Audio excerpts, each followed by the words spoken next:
अभी उनको सबका जरूरत पड़ रहा है। इसका मतलब कौन कमजोर है? हम कमजोर हैं कि वो कमजोर हैं? उन कमजोर हैं कि एक एक लोग को जुटा रहे हैं। हम तो नहीं कमजोर हैं। जब इंडिया की बैठक हुई, 28 पार्टी बैठी, तब आनंद फानंद में इनको एनडीए याद आया और 28 पार्टी से ज़्यादा पार्टी को जुटा करके जो है, देखिए परसेप्शन वॉर है कि परसेप्शन में आपके दिमाग में डाल देना चाहते हैं कि हम कमज़ोर हैं। अगर हम कमज़ोर हैं तो सब कुछ हमारे पीछे लगाए हुए हैं, ED, CD, CBI, income tax और बहुत सारे जो है इनके जैसे दोस्त, क्या जी, सब लोग लगाए हुए हैं। हम कमज़ोर के पीछे लगाए हुए हैं। पत्रकार साथियों, सबसे पहले आप सबका बहुत बहुत धन्यवाद और स्वागत कि आप इस प्रेस वार्ता के लिए आए हैं। जैसा कि आप सबको मालूम है कि हमारी भारत जोड़ो न्याय यात्रा मणिपुर से चलकर विभिन्न राज्यों से होते हुए आज 32वां दिन है। एक बार फिर से झारखंड राज्य हम लोग पहुँचे हैं, छत्तीसगढ़ होते हुए। और आज राहुल जी को इस यात्रा में यहाँ गढ़वा में होना था, लेकिन राजनीतिक सांगठनिक जिम्मेवारियों के चलते वो आज हमारे बीच मौजूद नहीं है। लेकिन जो हमारे तय कार्यक्रम थे, उस तय कार्यक्रम के तहत ही यह तय हुआ था कि हम मज़दूरों के साथ बात करेंगे, खास करके जो मनरेगा मज़दूर हैं उनकी समस्याओं को सुनेंगे। और एक जन सुनवाई के तहत आज हमारी भारत जोड़ो न्याय यात्रा के जो प्रतिनिधि हैं, हम सब लोग और हमारे जो गठबंधन के सहयोगी दल हैं, हमारे जो तमाम नेता हैं, हम सब ने जो है उनकी बात सुनी, उनकी मांगों को सुना। मुख्य रूप से उन्होंने 2 मांग उठाई है। एक तो मनरेगा के अंतर्गत जो गारंटी की गई है वो गारंटी ठीक से लागू नहीं हो रहा है। मज़दूरों को जो कार्य अवधि निर्धारित किया गया है वो कार्य अवधि जो है उसके अनुसार काम नहीं मिलता है और ना ही जो है मजदूरी ठीक से मिलती है। उल्टे करप्शन रोकने के नाम पे जो तकनीकी बदलाव किए गए हैं, उन तकनीकी बदलावों के चलते और ज़्यादा जो जॉब कार्ड हैं वो कैंसिल हो रहे हैं और मज़दूरों को ठीक से मजदूरी नहीं मिलते हैं। हम आप लोगों से ये साझा करना चाहते हैं, हमारे बीच में राज्य सरकार के मंत्री मौजूद हैं। उन्होंने साफ साफ कहा कि केंद्र सरकार हमको हमारा राज्य का हिस्सा नहीं देती है, उसकी वजह से जो है हमको दूसरे फंड से जो मनरेगा मज़दूर हैं उनको मजदूरी देनी पड़ती है। तो केंद्र सरकार की गड़बड़ियों के चलते, उनकी जो गलत नीति और नीयत है, उसके चलते मज़दूरों को कई सारी कठिनाइयों का सामना करना पड़ रहा है। और हम समझते हैं कि यही भारत जोड़ो न्याय यात्रा का लक्ष्य है कि हम समाज के जो 140 करोड़ लोग हैं, मोदी जी के 2-4 जो चंदा देने वाले लोग हैं, जो उनके 1-2 दोस्त हैं, उनको छोड़ करके जो इस देश के 140 करोड़ लोग हैं, हम सबके न्याय की बात कर रहे हैं। हम 100% लोगों के न्याय की बात कर रहे हैं। हमारी भारत जोड़ो न्याय यात्रा 5 तरह के न्याय की पुनर्स्थापना की के संकल्पों को दोहरा रहे हैं हम लोग बार बार। वो न्याय हैं किसानों का न्याय, श्रमिकों का न्याय, युवाओं का न्याय और सभी वंचित वर्ग के, चाहे वो गरीब हों, दलित हों, आदिवासी हों, उनके तमाम लोगों के, महिलाएं हों, उनकी हिस्सेदारी की बात और नारी न्याय। इन 5 तरह के न्याय का संकल्प लेकर के यह भारत जोड़ो न्याय यात्रा चल रही है। और आप सबसे हम इस प्रेस वार्ता के माध्यम से यह साझा करना चाहते हैं कि आज देश में, इस देश के अन्नदाता, उनके साथ जिस तरह से अत्याचार हो रहा है, जिस तरीके से एक तरफ तो आप सरकार जो है श्री चौधरी चरण सिंह जी को और डॉक्टर स्वामीनाथन को भारत रत्न देती है, दूसरी तरफ इस देश के जो अन्नदाता हैं, जो ऑलरेडी आंसू बहा रहे हैं, उनका आंसू पोंछने की बजाय उनके ऊपर आंसू गैस के गोले छोड़ रहे हैं। किसान खेतों में अनाज उगाते हैं, धान बोते हैं, सरकार जो है वो सड़कों पर कील बोल रहे हैं। तो मैं कहता हूँ कि ये देश बेचने और बचाने की लड़ाई है। किसान बचाने वाली कौम है, वो देश को बचाने वाली कौम है। तो ये हेलीकॉप्टर के घूमने वाले जो लोग दिल्ली की हुकूमत पे बैठे हैं, उनको ये सोचना पड़ेगा कि ये लड़ाई अगर हेलीकॉप्टर और ट्रैक्टर के बीच में छिड़ी है तो जीत ट्रैक्टर की होगी। इस बात को याद रखिएगा प्रधानमंत्री जी।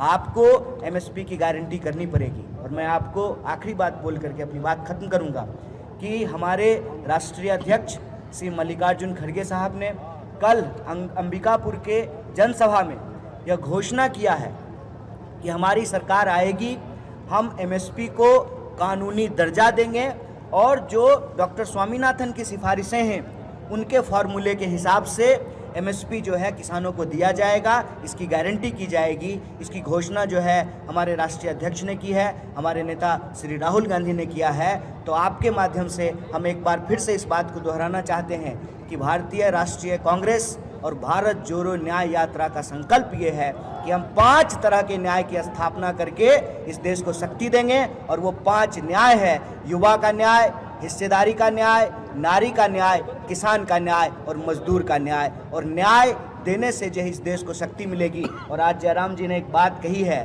कि हम लोग जैसे भारत जोड़ो यात्रा में कहते थे कि नफ़रत के बाज़ार में मोहब्बत की दुकान खोल रहे हैं, उसी तरह से भारत जोड़ो न्याय यात्रा में हम लोग कह रहे हैं कि अन्याय के अंधकार के खिलाफ हम लोग न्याय का दिया जला रहे हैं। तो अन्याय से लड़ते हुए हमको न्याय की स्थापना करनी है।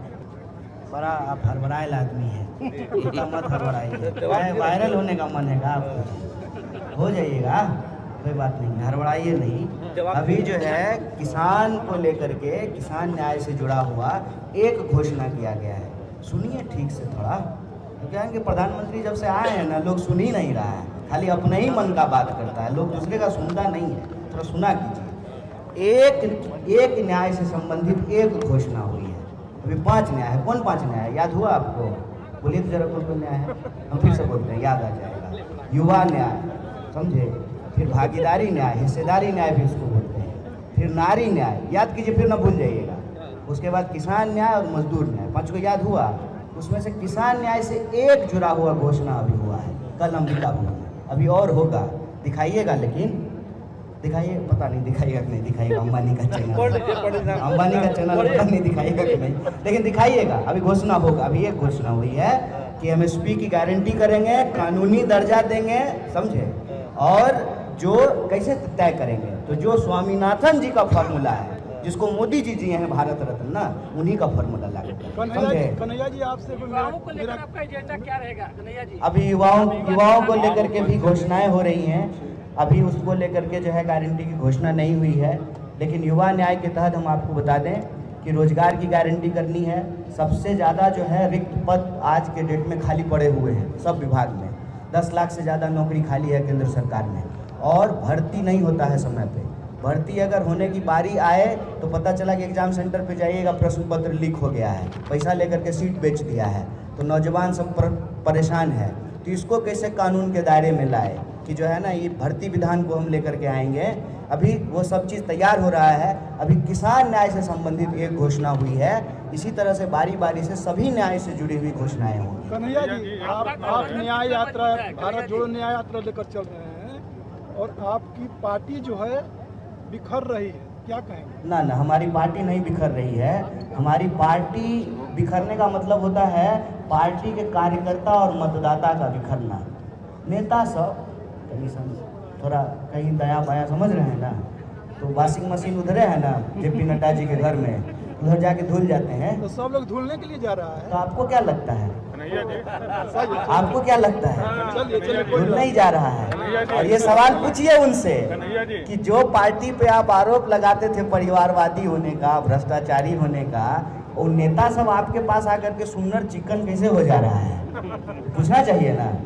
पार्टी नहीं बिखर रही है, पार्टी इतनी मजबूती से खड़ी है ना कि नारा लगाए थे एक अकेला। अब बोल तो अकेला काहे हैं? जसोदा जी हैं ही गुजरात में, तो काहे आप अकेले घूम रहे हैं? गांधी जी देश को आज़ादी दिलाने के लिए कस्तूरबा जी को साथ में लेके घूमते थे। इनको देश चलाने के लिए पत्नी छोड़ने का क्या जरूरत था? तो अकेला क्यों है ये? लेकिन नारा दिया भाजपा का लोग, एक अकेला सब पर भारी है। तो काहे नीतीश जी का जरूरत पड़ गया भाई? काहे जो है इनको जयंत चौधरी का जरूरत पड़ गया है? और देखिएगा चुनाव आते आते और कितना चीज़ का जरूरत पड़ता है इनको। इससे पहले आप NDA का नाम सुने थे? भुला गया था लोग। नारा लगता था राष्ट्र के ये 3 धरोहर, अटल, आडवाणी, मुरली मनोहर कहाँ गए कुछ पता नहीं। अभी आडवाणी जी भी याद आए हैं, उनको भी भारत रत्न मिला है, भाजपा को बहुत बधाई हो। तो एक अकेला का नारा देते थे, खाली मोदी मोदी नारा था ना। हम लोग लगाते थे बिहार में, लोग हर हर महादेव, तो आया हर हर मोदी। मोदी जी के अलावे और कुछ नहीं। पहले भाजपा सरकार होता था। हम जो गारंटी दे रहे हैं ये कांग्रेस की गारंटी है, ये किसी एक व्यक्ति की गारंटी नहीं है, कांग्रेस की गारंटी है। वो कहते हैं कि मोदी की गारंटी है, भाजपा की गारंटी नहीं है। मोदी का सरकार है, भाजपा का सरकार नहीं है। तो एक अकेला बोलते थे, अभी उनको सबका जरूरत पड़ रहा है। इसका मतलब कौन कमजोर है? हम कमजोर हैं कि वो कमजोर हैं?